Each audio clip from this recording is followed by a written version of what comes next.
수고입니다. 이번 최순실 박근혜 의료게이트 때문에 국민들은 또 전문가들도 굉장히 궁금해합니다. 왜 대통령 출장 시에 의무실에 구비되지 않는 상비약을 최순실 씨 이름으로 챙겨가야 됐을까? 의무실에 필요한 약이 구비되지 않았어. 마치 주사제와 소음, 알코올을 청와대로 테이크아웃 하듯이 들고 가야 됐을까? 왜 대통령은 주치의 진료가 아닌 비선 의료인 진료를 받았을까? 왜 대통령은 주치의가 모르는 치료나 시술이 필요했을까? 청와대에 드러내놓고 구입할 수 없는 약이 무엇인가? 대통령이 왜 매주 수요일에 특별한 일정을 잡지 않고 관제에 있었을까? 대통령이 수요일과 김영재 의원의 수요일 휴진이라는 우연은 왜 일어났을까? 세월호 당일인 2014년 4월 16일 수요일 대통령은 왜 304명의 국민이 차가운 물속에서 생을 마감하는 순간에 7시간 동안 관제에만 있었을까? 국민들은 굉장히 답답해합니다. 그리고 대통령 왜 그 꽃다운 어린 생명들이 바닷물 속에 수장되는 내내 관제에서 나오지 않다가 오후에서야 미용사를 불러 화장하고 머리 했을까? 그날 왜 김영재 원장은 갑작스레 휴진인데도 장모에게 프로포폴을 주사했을까? 국정조사와 우리 보건복지 상임위 그리고 정부 조사에서 이런 국민들의 궁금증이 풀어지기를 바라는 마음으로 질의를 하겠습니다. 복지부에서 좀 전에 말씀하셨습니다만 2016년 11월 11일 15일 이 차에 걸쳐서 최순실 단골병원 김영재 의원과 차움 의원 조사했죠. 근데 그게 사실 은폐조사 맹탕조사라는 거 알고 계십니까? 그 조사는 저희가 직접 하지는 않았고요. 안 왔죠. 네. 강남구 보건소를 보냈죠. 네, 그렇습니다. 예. 네. 원래 이런 일이 일어나면 어떻게 합니까? 이제 원래 통상적으로 의료기관은 의료법 위반이 의심되면은 그 행정조사는 의료기관을 직접 관리하고 감독하는 보건소에서 하고 장관님, 있습니다. 네. 지난번 예전에 연예인들 프로포폴 조사 났을 때 그럴 때 어떻게 했는지 아십니까? 검찰, 경찰, 유관기관과 함께 심평원과 다 보건소도 그 지역 보건소가 안 갑니다. 그 보건소가 유착될까 봐 교차 감시를 하고 그렇게 함께 출동을 하는 거예요. 이미 온 언론이 난리가 났는데 왜 강남구 보건소에 보냈습니까? 네? 원래 저희는 그쪽에 유착 관계 있다는 생각은 전혀 할 수가 없었고요. 유착 관계가 있다가 없다가 아니고 유착 관계가 있을 가능성이 있기 때문에 항상 이런 감시를 할 때는 교차 감시를 보내는 것이 기본 매뉴얼인데 장관이 그걸 몰라요? 무슨 그런 답변하세요? 그렇기 때문에 원래 관할 보건소를 안 보내는 겁니다. 교차 감시를 보내고 그리고 이게 증거 인멸에 우려가 있기 때문에 검찰 같이 들어가는 거예요. 식약처에서도 그 검사가 있잖아요. 그럴 때 같이 가는 거 아닙니까? 그렇게 가고 또 함께 심평원도 가는 게 여러 기관이 같이 가야 봐주는 수사가 안 되는 거예요. 근데 그렇게 하지 않았어요. 두 분 다. 두 분 다 강남구에 보냈습니다. 자, 강남구 보건소가 어떤 관계인가 한번 말씀드릴까요? 강남구와 강남구 보건소가 5월 19일 날 지난해 베트남 호치민에서 강남구에서 위치한 11개 의료기관과 함께 의료관광 해외 설명회를 가져요. 거기는 김영재 원장이 외래 교수로 위촉된 바 있는 서울대병원 강남센터하고 서울 차움병원이 차움의원이 포함되어 있습니다. 자, 이렇게 해외까지 같이 갔다 왔는데 그렇게 보내는 것이 적절합니까? 대리 처방 의혹 받고 있는 이런 의원에서 해외 진출해서 강남구가 발벗고 나서고 있고 이렇게 도와주고 있는 데서 가서 제대로 된 조사를 할 수 있다고 보세요? 그리고 차원병원, 모병원이, 차병원이 대통령 경제사절당 동행할 때 줄기세포 연구 조건부 승인 이런 걸로 해서 같이 갔기 때문에 혹시 봐주기식으로 일부러 그렇게 방치한 거 아닙니까? 줄기세포 그거는 저희가 혜택을 준 거 하나도 없습니다. 제가요, 이런 기본적인 매뉴얼에 의한 수사를 보낼 때도 이렇게 하는 걸 두 번이나 이 나라가 덜썩거리는 상황에서 그렇게 하는 걸 보고 그렇지 않겠지만 장관님이나 처장님이 혹시 탄핵 기각됐을 때 대비해서 보험도 드시는 거 아닌가 이런 생각이 들더라고요. 무섭습니까? 않습니다. 네, 그렇지 않습니다. 자, 보세요. 3년간 최보정이란 가명으로 그것도 자기의 생년과 대통령의 생일을 합쳐갖고 주민등록을 했어요. 향진성 의약품 하는데 이렇게 가짜 이름으로 자기 신분 안 밝히고 해도 되는 거 아니죠? 그럼에도 불구하고 이렇게 했는데 이게 일주일에 한 번씩 프로포폴을 맞았다는 거예요. 정말 프로포폴이 이게 본인이 최순실 직접 맞았다고 하는데 이것이 제3자에게 불법 유통됐는지 거기에 있는 지금 장모라는 사람이 지금 치료를 받았다지만 사람들이 또 그것도 의심하고 있잖아요. 어떻게 이 약들이 불법 유통되기 쉽기 때문에 이거는 실명을 해야 되고 실제 그걸 다 관리를 해야 되는 거예요. 이런 상황에서 이렇게 되어 있지도 않는 상황에서 만약에 향진성 프로포폴 약물을 상습적으로 투약받은 사람이 최순실이라면 대통령이 이 사람에게 국정농단을 당했다는 심각한 이야기고 만약에 대통령이 했다면 우리 지도자가 약물에 심각한 중독이 걸렸다는 이런 우려가 있다는 거예요. 그렇기 때문에 이거를 제대로 관리를 해야 되는데 어떻게 강남에 있는 강남구청 보건소를 그렇게 혼자 두 분이나 보내서 그렇게 가지고 그 저희가 의원님 네, 예. 저희가 봐주기식으로 한 건 아니고요. 11월 11일 날 더불어민주당에서 이 의혹이 있으니까 수사를 해라라는 그 말씀 떨어지자마자 저희가 이제 그동안 관례적으로 해오던 해당 보건소에다 한 거고요.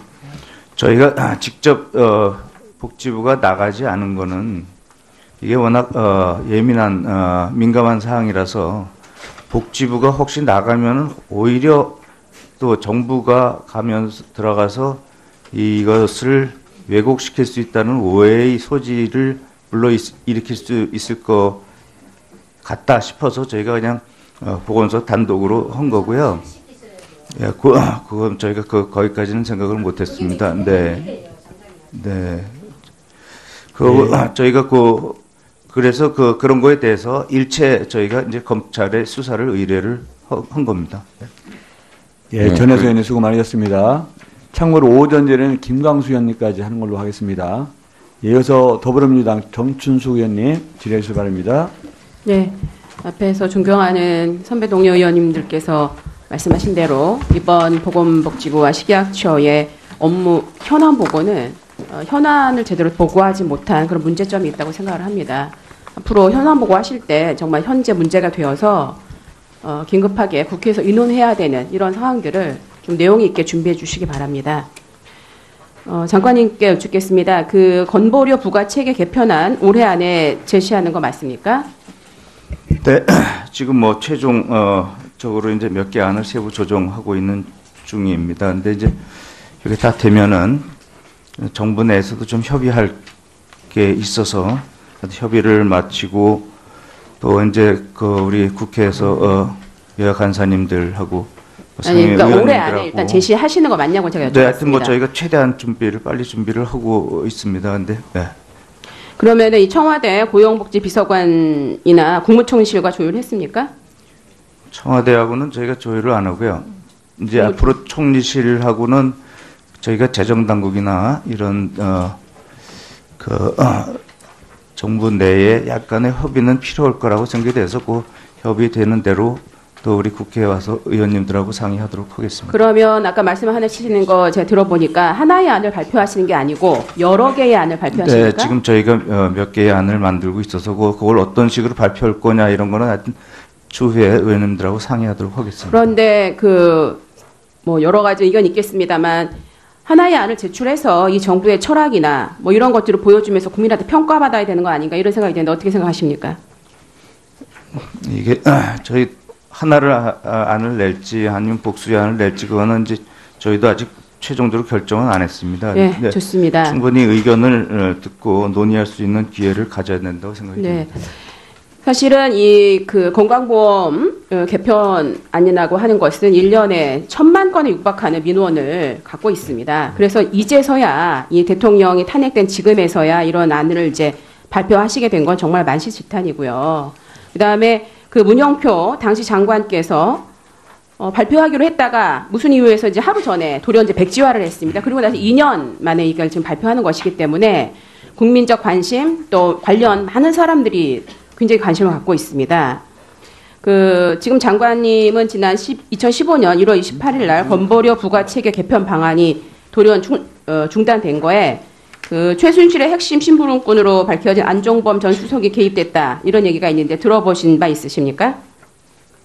제가 그때 내용은 잘 모르겠고 그때 준비가 부족해서 좀 더 준비하느라고 그런 건 발표를 아니죠. 지원했다고 저는 장관님이 알고 있습니다. 이제 그 후에 임명돼서 모를 수는 있으신데 그때 이미 기자들한테 자료가 다 배포가 되고 그다음에 발표 날짜까지 공지된 상황인데 갑자기 하루아침에 이렇게 백지화된 건 굉장히 이례적인 일이다. 이렇게 지금 평가받고 있습니다. 그래서 이거는 무언가 어떤 외부적인 압력이 있지 않고서는 불가능한 일이다. 그때 이제 문영표 장관 같은 경우도 이 백지화 발표하는 그날 복지위 상임위가 열리고 있었는데 갑자기 정해시간 이용해가지고 건보공단 가서 이 백지화를 선언을 한 거란 말입니다. 보통의 경우는 상식적으로 이해할 수가 없습니다. 그렇기 때문에 우리들이 갖는 의혹은 뭐냐면 건보료 이 부가체계 개편 방안도 사실은 청와대나 혹은 최순실의 압력에 의해서 바뀌었다 이렇게 지금 이제 생각을 하고 있습니다. 그리고 더 문제는 그 후에 복지부는 이 건보료 개편과 관련해서 제가 주로 들은 얘기는 저가 이제 올해도 들은 얘기는 시뮬레이션 하고 있다, 의견을 모으고 있다, 주로 이런 얘기였습니다. 이게 복지부의 독단적인 판단이 굉장히 무능한 거라고 생각이 들고요. 또 한 가지 제가 이제 걱정이 되는 거 일단은 이제 연내에 발표를 하냐 제가 여쭤보니까 노력하고 있다 이렇게 얘기를 하셨고, 네, 연내에 발표하셔야 되고요. 두 번째는 단계적 개편안이다 이렇게 얘기하셨거든요. 근데 이 단계적이라고 하는 이 표현이 과연 그동안에 몇 년간에 걸쳐서 계속 시뮬레이션을 해왔고 개편을 마련했다 발표하려고 했다 취소했고 그 다음에 1년에 1,000만 건 이상의 압력을 이 국민적 민원이 있는 이 안을 이 건보료 개편안을 마련하는 데 있어서 이게 충분하냐 이런 질문 드리고 싶습니다. 충분한가요? 이게 또 이렇게 돼가지고 언제 이게 집행이 될지 모르는 이런 상황으로 가는 게 굉장히 문제가 있습니다.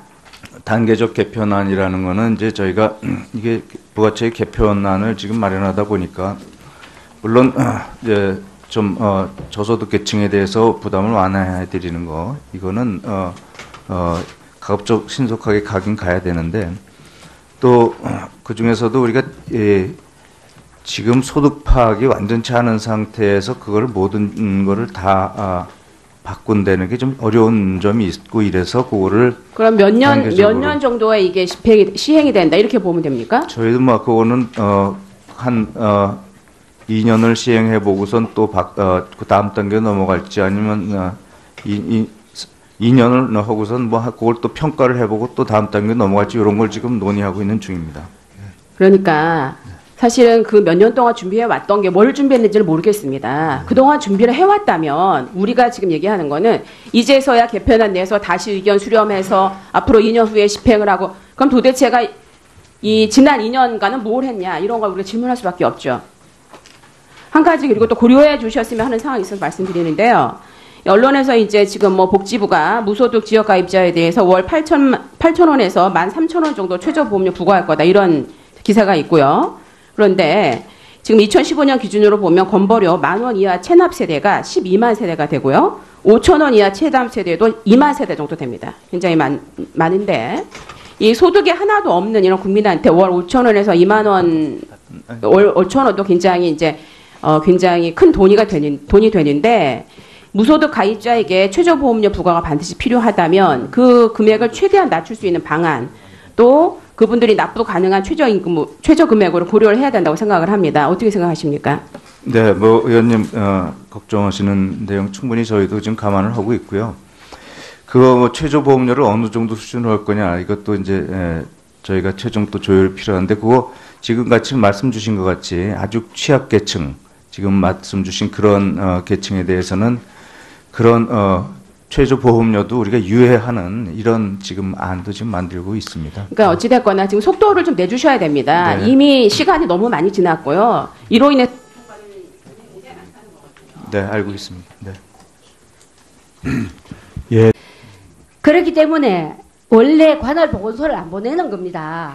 교차 암시를 보내고 그리고 이게 증거 인멸에 우려가 있기 때문에 검찰 같이 들어가는 거예요. 식약처에서도 그 검사가 있잖아요.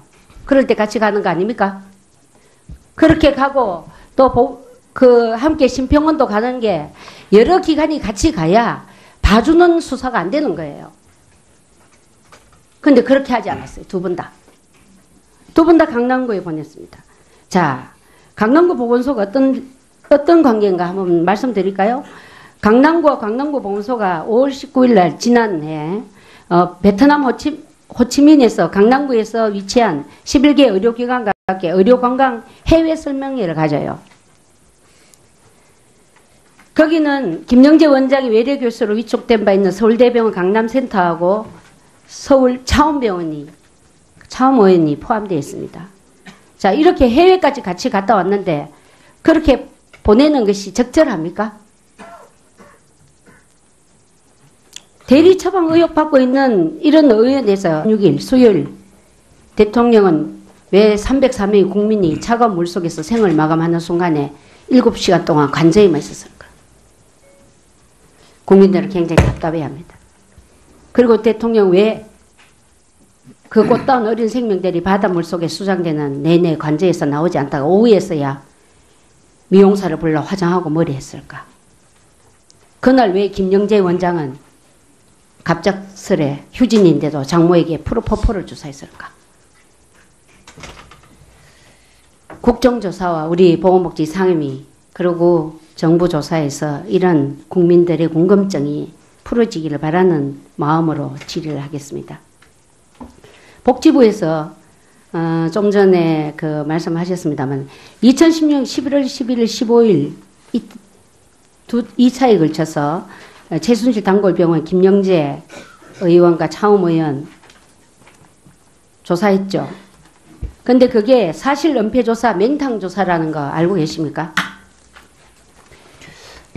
그 조사는 저희가 직접 하지는 않았고요. 안 왔죠. 네. 강남구 네. 보건소를 보냈죠. 네, 그렇습니다. 예. 네. 원래 이런 일이 일어나면 어떻게 합니까? 이제 원래 통상적으로 의료기관은 의료법 위반이 의심되면은 그 행정조사는 의료기관을 직접 관리하고 감독하는 보건소에서 하고 장관님. 있습니다.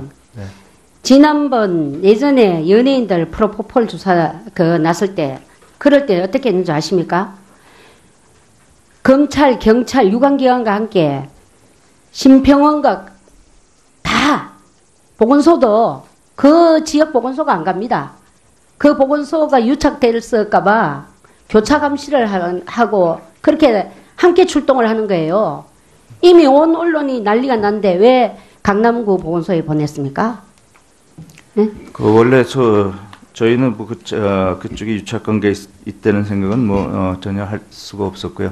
유착 관계가 있다가 없다가 아니고 유착 관계가 있을 가능성이 있기 때문에 항상 이런 감시를 할 때는 교차 감시를 보내는 것이 기본 매뉴얼인데 장관이 그걸 몰라요? 무슨 그런 답변하세요? 해외 진출해서 강남구가 발벗고 나서고 있고 이렇게 도와주고 있는 데서 가서 제대로 된 조사를 할 수 있다고 보세요? 그리고 차움병원, 모병원이, 차병원이 대통령 경제사절당 동행할 때 줄기세포 연구 조건부 승인 이런 걸로 해서 같이 갔기 때문에 혹시 봐주기식으로 일부러 그렇게 방치한 거 아닙니까? 그 줄기세포 그거는 저희가 혜택을 준 거 하나도 없습니다. 제가요 이런 기본적인 매뉴얼에 의한 수사를 보낼 때도 이렇게 하는 걸 두 번이나 이 나라가 덜썩거리는 상황에서 그렇게 하는 걸 보고 그렇지 않겠지만 장관님이나 처장님이 혹시 탄핵 기각됐을 때 대비해서 보험도 드시는 거 아닌가 이런 생각이 들더라고요. 아니, 그렇지 무섭습니까? 않습니다. 네, 그렇지 않습니다. 자, 보세요. 3년간 최보정이란 가명으로 그것도 자기의 생년과 대통령의 생일을 합쳐갖고 수고해냅니다. 이번 최순실 박근혜 의료게이트 때문에 국민들은 또 전문가들도 굉장히 궁금해합니다. 왜 대통령 출장 시에 의무실에 구비되지 않는 상비약을 최순실 씨 이름으로 챙겨가야 됐을까? 의무실에 필요한 약이 구비되지 않았어. 마치 주사제와 솜, 알코올을 청와대로 테이크아웃 하듯이 들고 가야 됐을까? 왜 대통령은 주치의 진료가 아닌 비선 의료인 진료를 받았을까? 왜 대통령은 주치의가 모르는 치료나 시술이 필요했을까? 청와대에 드러내놓고 구입할 수 없는 약이 무엇인가? 대통령이 왜 매주 수요일에 특별한 일정을 잡지 않고 관제에 있었을까? 대통령이 수요일과 김영재 의원의 수요일 휴진이라는 우연은 왜 일어났을까? 세월호 당일인 2014년 4월 10일